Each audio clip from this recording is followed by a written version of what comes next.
Dr. Troy Podell, the Coordinator of Career Readiness for the Downingtown Area School District. It means, that job title means that I wear many hats on your behalf. One of them, my favorite one, quite frankly, is introducing you to unique, compelling career stories that can help you gain an insight into the world of work.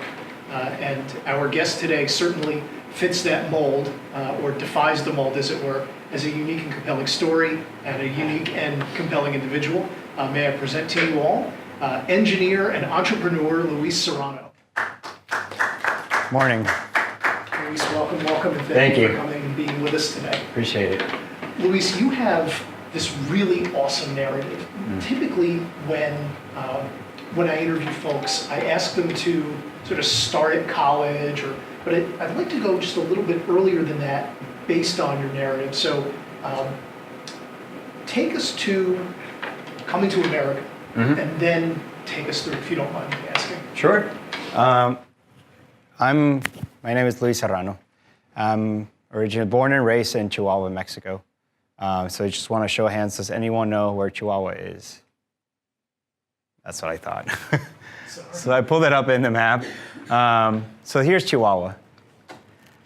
That's the city where I'm from. So it's like Oklahoma City and Oklahoma, right? It's Chihuahua State and then Chihuahua City. So that is 4 hours away from El Paso, just straight shot down. You mean the Chihuahua dog in Mexico? That's the question I always get. There are a lot of Chihuahua dogs roaming around. And I'm like, no.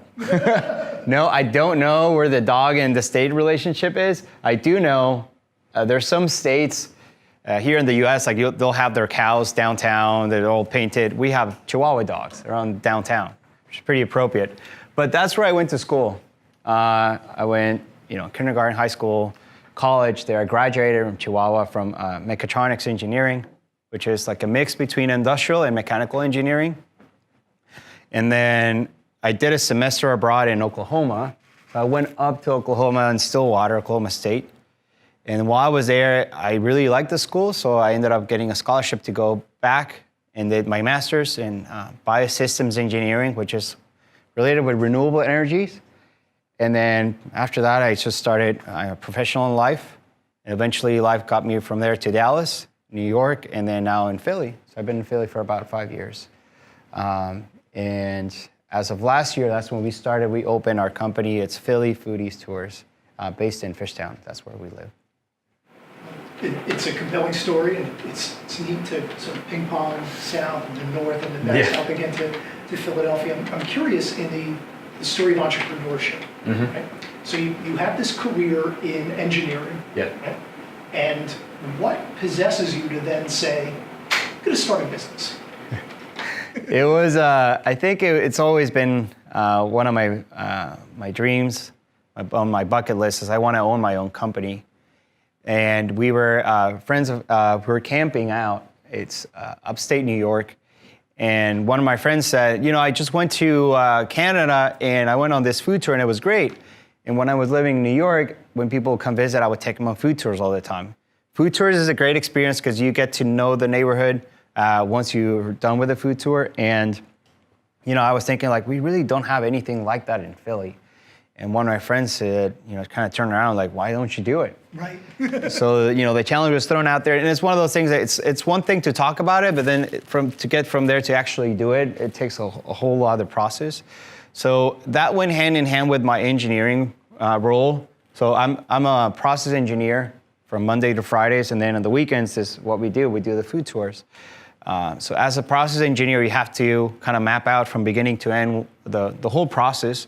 So for me, it was just bringing that experience into the food tour and sitting down and say, okay, if we're going to do this, how are we going to do it? Right. And mapping it out and just following through. And it's been a huge learning experience. Yes, a question? Can you explain what that means, what you did, what a food tour is, or what you did? Sure. Has anyone here been on a food tour before? One person? No? Not in the U.S. Okay. So actually, I learned about the food tours when I was living in New York. So for the food tours, we have 2 of them right now in Fishtown. So what the tours are, we have a food tour, and then the food tour is when you buy your ticket online, you get the food samples are included. So you get to go to different restaurants. We have 6 spots that we selected because we think those are one of the best spots to go grab a bite. We have a tour guide, and then we walk you through all the different places. And we tell the story behind the restaurant, what makes the restaurant special, what makes the food sample special. And as we're walking through the neighborhood, you get to hear the story behind Fishtown, how much it has changed, gentrification, a lot of the art around the neighborhood. And so you get 6 different samples. So at the end, it makes people, we have a lot of people coming from New York, a lot of people coming from the suburbs, even people from Fishtown that they just moved in, they want to get to know the neighborhood. So at the end, they leave with, I kind of get to know Fishtown now a little bit more. It's fun to do it. I don't know of one person who says, I don't like food. I think food is a good connection. It brings people together. I have a passion for food, and I like all these restaurants. I like the restaurants that we have in our neighborhood because they're very unique. You don't find those type of restaurants anywhere else. They're not like food chains. So they have their own little twist. And I like supporting the local businesses. So for me, it's very cool to put this together and seeing it grow. So we have the food tour. That's a 2-hour experience. And then this is like for more like grown-ups at night. They were asking for like a cocktail tour. So we take them to 3 different bars. And then we've had private tours. So we had people from companies reach out to us and say, we're going to want to do like a get-together for our coworkers. And we build something for them. During the week. Normally, the food tours and cocktail tours happening on the weekends, Saturdays and Sundays. But now so when we started this about a year ago, now we started growing. So now I have, like a person helps me with the tour guide. So he's responsible for the tour guides now, so I can work on on the back end with the customers and responding to the restaurant owners. And then we have interns now from Temple helping us with marketing, helping us with video and photography, helping us digital design, putting all the posters and the business cards and all that together. I think there's part of the learning experience is at the very beginning, I thought I could do everything. I was a one-man show and I was emailing and doing all the pictures, and my pictures were not that great. And it took one of my friends to say like, can I take a look at that in social media you have? I'm like, sure, it's like @Philly Foodies Tour. So she pulled it up.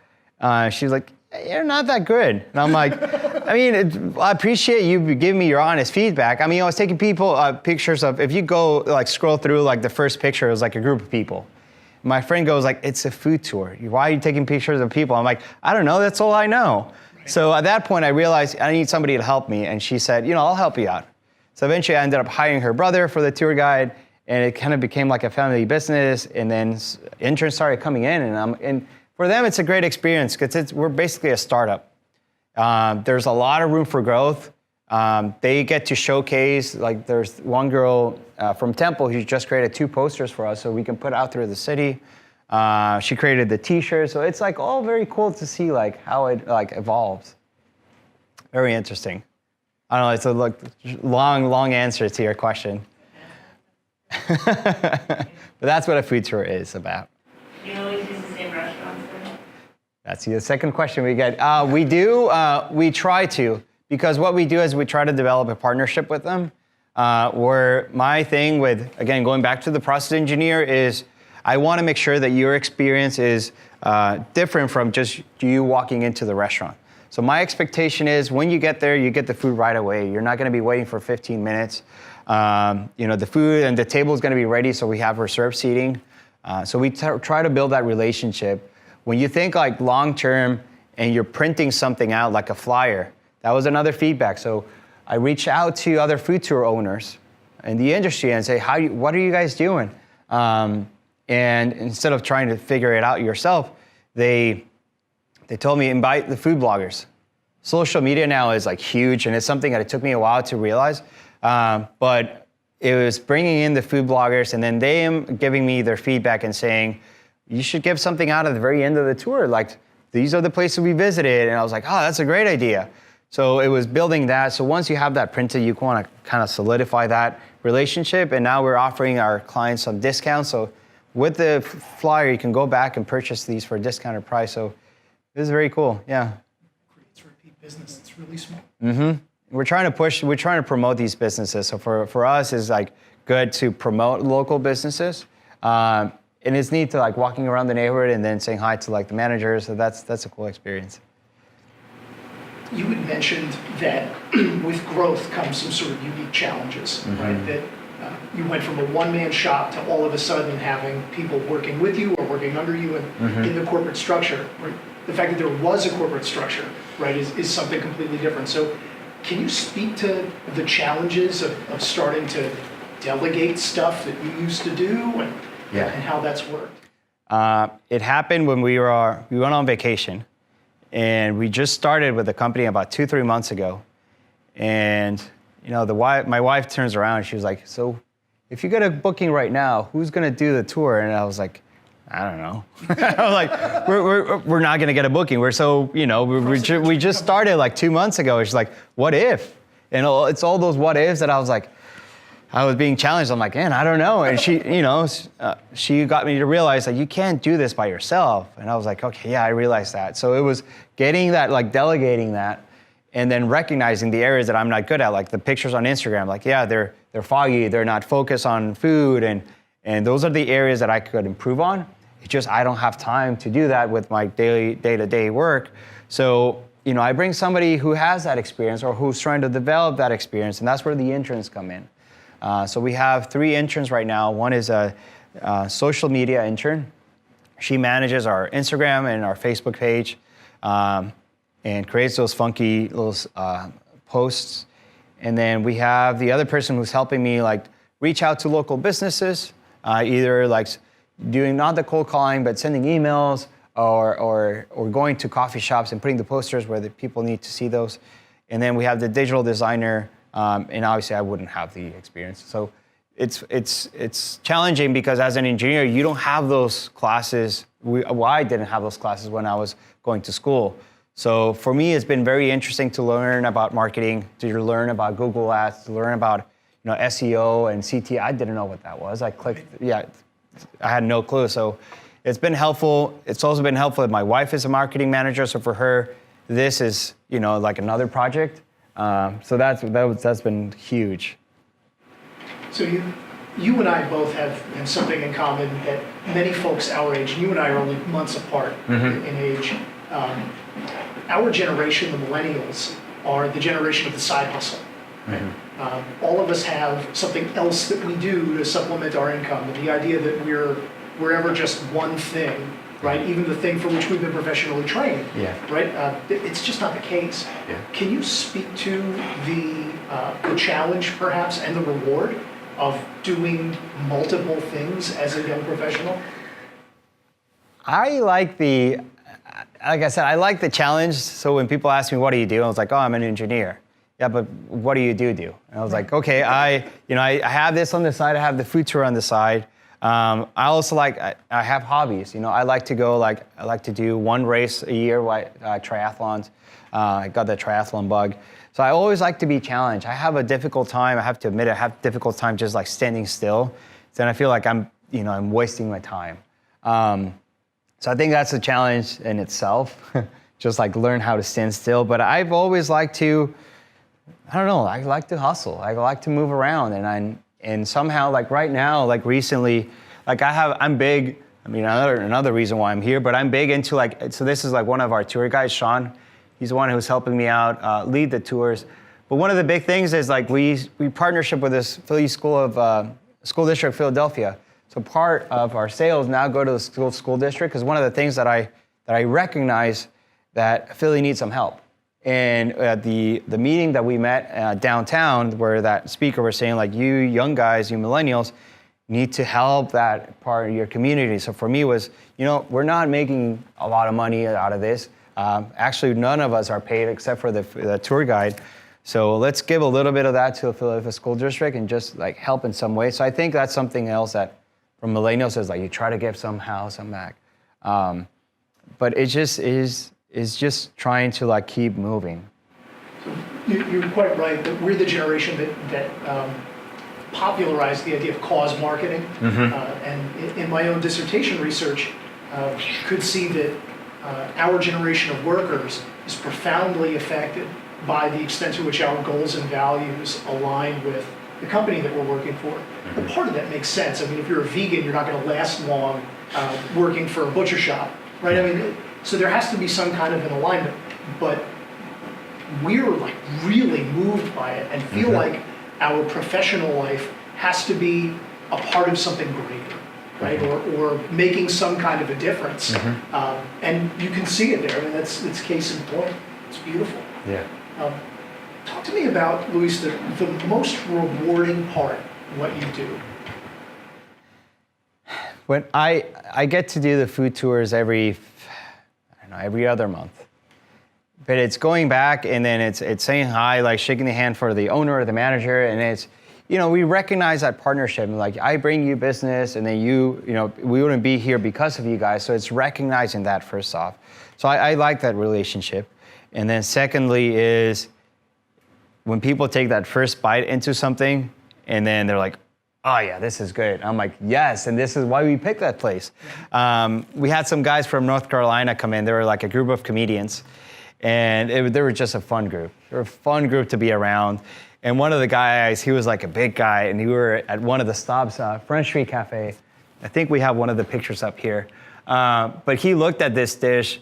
It was these are brine cauliflower bathed in buffalo sauce.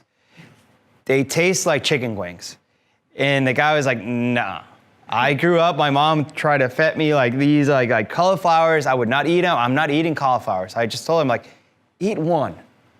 He had one of them, and his face was just like, oh, this thing, oh my gosh. He ate like the whole thing. And he was like, no, you need to leave me here. I know we have more stops, I'm staying here. I'm like, but this is a passion, right? Like, food for me is very special. Growing up, like, everything in our house was in the kitchen. So it brings a lot of good memories, and I feel like every time when you leave a place, I ask people, what was your favorite spot? What was your favorite bite? What's the favorite part of the tour? And a lot of times, it's easy to relate that to like a food item. So I like that aspect of it. And as a patron, you sort of feel like you're let in on a secret. There's some sort of secret knowledge that you have that the uninitiated don't. And that's powerful and compelling as a marketing force. It's really cool. It's what I've heard from other people, is even people from our neighborhood. They say, you know what, it would be good to go on this food tour because we get to learn more about the story behind the restaurant. Well, so we let you in that in. Yeah, let's transition to that too, because I know you and I are both history files, as it were. And talk about the role that local history plays in your business. Yeah, so our neighborhood has changed quite a bit over the years. Influenced by Irish Polish.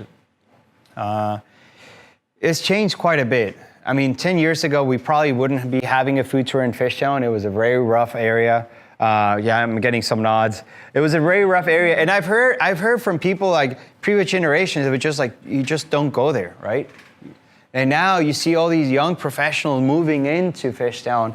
We're going through all this gentrification, which is another subject in itself, but we talk about it during the tour, and then we show like the arts, and we have a thing called like they're trash cans, but they have like fish heads on the top, and that was made in part by the Fishtown Neighborhood Association. They paired up with local artists. They decorate these in different ways, and it was a way for them to give something back to. Well, the trash was going all over the place, so having these fish heads. They use the fun theory to make it easier for people to use them. But it's these little quirks of the neighborhood that people don't know about. And then how the neighborhood has evolved over the years. So I think seeing that, and then the mix of like the locals and the neighborhood, the people moving in, and the coffee shops, I think it's a great mix. Something that you don't see in all other neighborhoods. Makes it very unique. It's something that I experienced similarly as a younger man moving into East Falls, into a new development that was, juxtaposed to an old development, right? And there's the newcomer versus local tension. And I think a business like yours is a really neat bridge to build. And food often serves as that bridge. I mean, the idea of breaking bread with somebody and building connection, it's really terrific. Luis, you're 1 year into this entrepreneurial journey. Yes. If you could give yourself a year ago, or other new entrepreneurs who are prospective entrepreneurs, one piece of advice that you wish you knew, what would it be? I would say learn to listen to your friends and family with the advice they give you. I think initially when you're starting with these type of projects, you take ownership. This is your little baby, right? Sure. So whatever they say, you take it with a grain of salt. But sometimes it's very good advice, and it's learning when to say yes, when to say no. We've had, now we have like all these marketing agencies like pitching us like, oh, you should hire us to do all this, and it's learning when to go that avenue, and then listening to the people like. My wife is a marketing manager. My friend who helps me out, she's great at marketing. So listening over to them before you pull the trigger on something like this. So it's relying on your team and then surrounding yourself with like good people that will bring that good energy versus people who always say, you're not gonna be able to do that. Like, how are you gonna be able to do that? Like, if you surround yourself with like negative energy, you're gonna have negative results. So having positive people around you that push you, I think that would be very helpful. And I like reaching out, doing workshops. Like I did one they had in UPenn, a entrepreneurship workshop. And I was like twiddling my thumbs. I was thinking about this. I wasn't totally sure. So I took that workshop and they walked me through creating a business case. And now I had something. So having something written is way different than just talking about it with your friends. Once you have it written and planned out, which takes me to like the next thing. So like this is what I do for like Monday through Friday. I work at a company called CBRE. They manage buildings for other companies, Wells Fargo, pharmaceuticals. So this one in particular is for GlaxoSmithKline, it's GSK. And they have different buildings around Philly.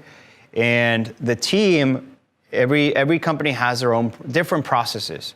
If you're gonna hire a new person, they go through a certain process. If you are going to install an equipment, you have to go through a certain process. So every time there's a process, there's room for areas of improvement. And there's room for like screwing things up. So this type of scenario, it was when they're requesting to buy an equipment all the way to they install it, and they didn't have it mapped out. So for me, that's a big no. And I was like, no, you have to have it mapped out, because if you hire a new person, they have to know how to follow the process, not stumble upon and learn as they go. So I map it out and I say, this is what you need to follow. And what this makes very helpful is that you can see all the steps that people are taking to go from point A to point Z, and then you can start challenging that. So for example, these guys, like once I mapped it out, I started highlighting in yellow. And the highlight is just for me, something that is very beneficial. So you can do all this in the corner of your office. If you don't sit down with the people who actually do this is non-value. Because you can change the process all you want, but when you sit down with the people who use it, they're gonna be the ones that give you the feedback.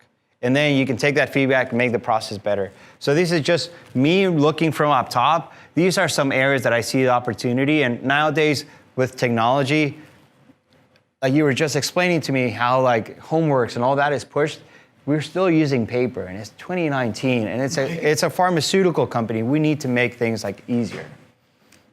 So that's my role as an engineer, like making their jobs easier. Now, you've talked to us some, Luis, about how your training as an engineer has helped you as an entrepreneur and enabled you to pursue this passion. Mm-hmm. Have you noticed a reverse influence a year into it?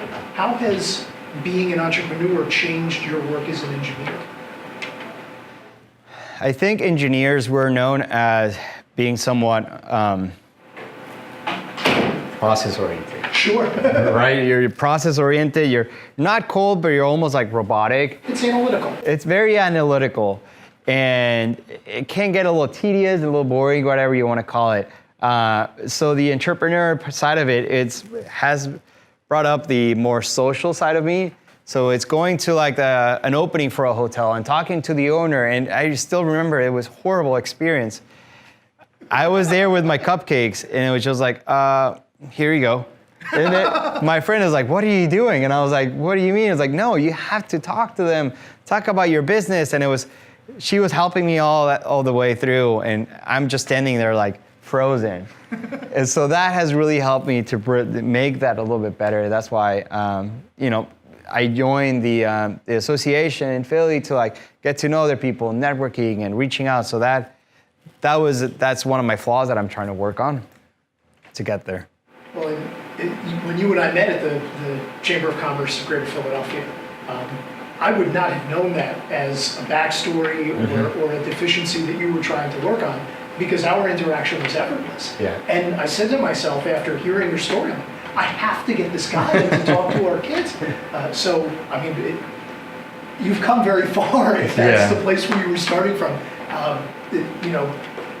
Having your own business clearly has been an opportunity for growth in that regard. Can you think of other aspects in your life where it's provided you an opportunity for growth? I definitely would say prioritizing. Sometimes it's hard, like coming from work, you're tired. I usually drive about an hour. That's my commute. I get to home, and I like to cook, so I cook. We have dinner. And then it's like already 8:39, and it's finding the time to like work on this, because this needs to be worked on during the week. So prioritizing, okay, do I want to watch an hour of Netflix, or do I want to maybe watch 30 minutes but work 30 minutes on this? I can't do that today, so I'm just going to work on what I need to work on. So it's a little bit of tender love. And if I'm hearing you correctly, it's the sort of psychological power of no. Yeah. Right, and being able to be the master of your own time and recognizing, seizing control of it. And as a guy that, from a self-confessed perspective, doesn't like to stay still, I can't imagine you being too much of a binge watcher anyway, but, we're all there at some point. No, you gotta find your ways of rest sometimes. Like I said, I like to work out, so for me it's when am I gonna do this? So I wake up at 5:20 and I'm there at 6 a.m. Like, just make it a routine, and you go to bed early. And it takes a lot of discipline, is what I would say. And you don't find, and maybe this is my own mental barrier that I'm projecting, but whenever I've thought about starting a business based on something that I'm really passionate about, I worry that passion will turn into work, right? Not that I behave that way in terms of work ever, but I suppose that's a cognitive dislocation that I have. You don't find that out? So sometimes I go and say like, oh man, this is a lot of work, but nobody said it was going to be easy.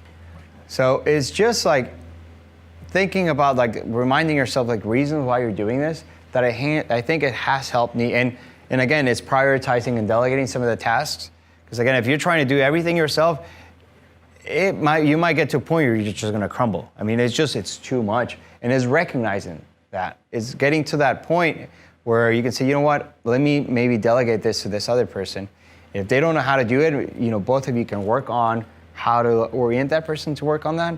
And it's that learning experience, coaching people too. So we also get to learn that.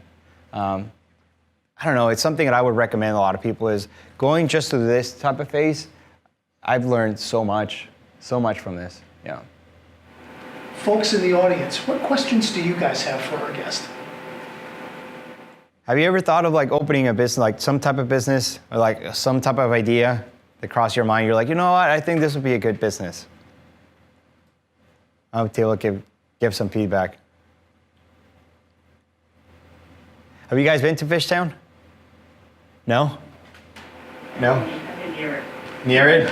It's definitely worth your while. Yeah. My brother-in-law and his girlfriend lived there for quite a few years. Yeah. And at the start of really the explosion of the Oh, really? restaurant scene and the gentrification that you talked about. And man, has the neighborhood changed? It's changed quite a bit. What challenges does that pose to you? One of the challenges we have is there's all these new restaurants and bars opening in the neighborhood. So every new restaurant now, and it's a good thing to have, but every new restaurant, they'll reach out to us. They're like, can we be part of your food tour? Sure. And immediately they think, oh yeah, we're gonna add them more. There's a process to that, and part of it is we need to try their food. We need to, if it's something we want to showcase, because that's part of our pride. Right. Is showing people what we think is best. It's not, oh, we're just gonna add them on because they're the new restaurants. So that's been one of the challenges. Again, learning when to say no or say it in a nice way. Yeah. And I imagine that's a difficult conversation. It is, but you have to have the conversation. You have to protect your brand, right? Exactly. How much does a food tour cost? So, a good question. So we have, it started at $45. Out of these 45, 5 go to the Philadelphia School District.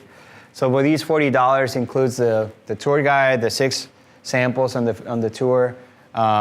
You can book these if you want to bring a group. So if the weekends don't work for you, you just shoot us an email and then we'll coordinate something during the week.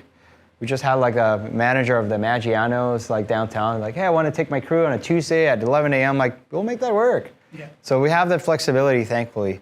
And we'll just organize the type of food tour you want. That makes it pretty cool. Yeah. Yeah, no problem. Can we get proper publicity for you? How do folks access Philly Foodies? Yeah, I think the easiest way is to go to our, I know most young people use like Instagram. So at Philly Foodies Tours would probably be the best way, because there we're constantly posting, where is our hashtag? At Philly Foodies Tour. So if you add an ad here, you'll find us on Facebook and Instagram. But that would be the best way to get a hold of us. Like I said, we post, the intern posts like 2 pictures a week, and we showcase some of the products that we have on our tour. So it's a good way to keep updated with those. Luis, any final words of advice or wisdom to high school students? If you think back to yourself at that point in time. I think if you have a passion or an inkling for something, go after it. Like, I always liked food. Part of this started with me saying, I want to open a restaurant. And I still, one day, I think I would like to open a restaurant. But it was just talking to some of my friends who are restaurant owners, and they're saying, like, it's a lot of work. Like, if you're thinking you can do that as an engineer and do that as a restaurant, you're very wrong. Right. And it will enslave you. Like, it's different. Because my work, I can call in sick. A restaurant, you really can call in sick. You really don't have holidays, so it's another world. So for me, there's a happy medium, but I still have that passion for food. So that's why I pursue this. So you can pursue your passion while not assuming a ton of capital and risk, et cetera. Exactly. That's really awesome. It's a great business model. Luis, I want to thank you so much for coming and Thank you for having me over today. Thank you for having me over. And that about does it for us in this edition of the Career Cafe. Thank you. Thank you. Thank you.